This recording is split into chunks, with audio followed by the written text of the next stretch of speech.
So right now I have all of the grade sheet templates for the other teachers in a folder. I'll make sure you are the owner of all of this before I leave. So in here are templates for the VSPRs that I made, for the VSPTs. So I've got templates in here.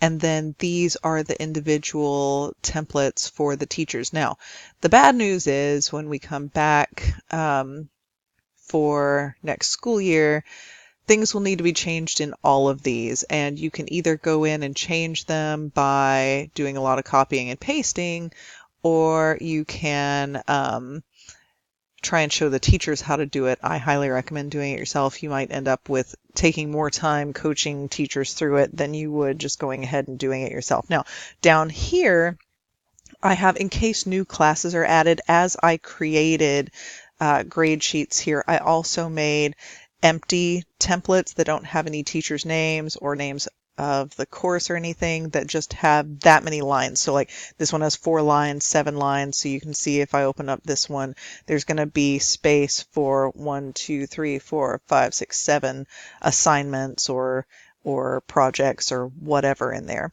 Okay, so close that out. So I've made all of these so that I didn't have to, if someone said, hey, I need one that has 16 lines in it, then I already have one there. I can just make a copy of it, put their name in it, put the name of the course. Let me go and show you.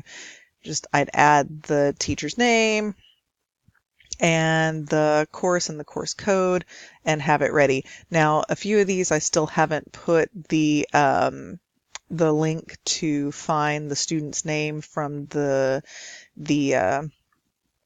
whatchamacallit, the spreadsheet that Jeannie is keeping of all of our students through all the intakes, but I will try and get that all done before I go. If not, it is as easy as going to one that already has it, which all of these other ones already have it, opening it up, and then that student name box where it has the reference, just copying that and pasting it in to there. Okay, so that's about it as far as these. Oh, I do want to point out some of the teachers rename theirs. I named them all with a 0 at the beginning so that they would alphabetize, but some teachers did rename theirs, and so they don't have a 0. So there are some down here that you do have to go in and change. They don't just end right there at the 4.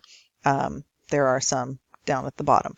So in my next videos, I'll start talking to you about what's going on in all the formulas in these.